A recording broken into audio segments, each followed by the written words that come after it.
Admission controllers are a powerful mechanism in Kubernetes for request validation and policy enforcement. They act as gatekeepers that intercept and inspect every request made to the API server, ensuring that your cluster remains secure and compliant with organizational policies. Admission controllers are gatekeepers that intercept requests to the Kubernetes API server before objects are persisted to, etc.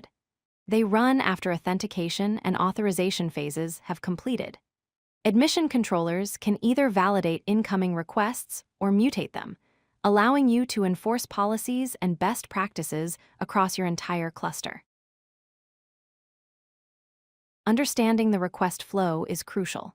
When a request comes to the API server, it first goes through authentication to verify the user's identity. Next, it passes through authorization to check if the user has permission to perform the action. After authorization, the request enters the admission control phase, where it can be validated or modified. Only after passing all these stages is the object finally persisted to, etc.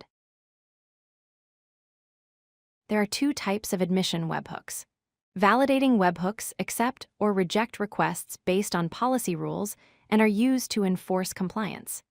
Mutating webhooks modify requests before validation occurs and are typically used to apply defaults and inject values automatically into your Kubernetes objects.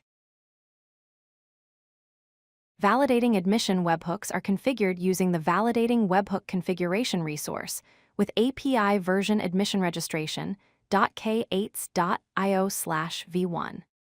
Common use cases include rejecting pods that don't have resource limits defined, blocking images from untrusted registries, and enforcing naming conventions across your cluster resources. Mutating admission webhooks are configured using the MutatingWebhookConfiguration resource with API version admission registration .k8s.io/v1. They are commonly used to inject sidecar containers automatically, add default resource limits when they're not specified, and attach labels and annotations to resources for better organization and tracking. When configuring webhooks, you define a webhook name, specify the client configuration pointing to your webhook service, and set up rules that determine when the webhook is triggered. In this example, the webhook is configured to intercept create and update operations on pods in the default API group, routing requests to the webhook service on the validate path. Let's recap the key points. Admission webhooks enable custom policy enforcement in Kubernetes clusters. Validating webhooks accept or reject requests based on your defined policies. Mutating webhooks modify requests dynamically before they're validated. Together, these mechanisms are essential for maintaining security and compliance at scale in production environments. If you like this video, hit that like button and don't forget to subscribe.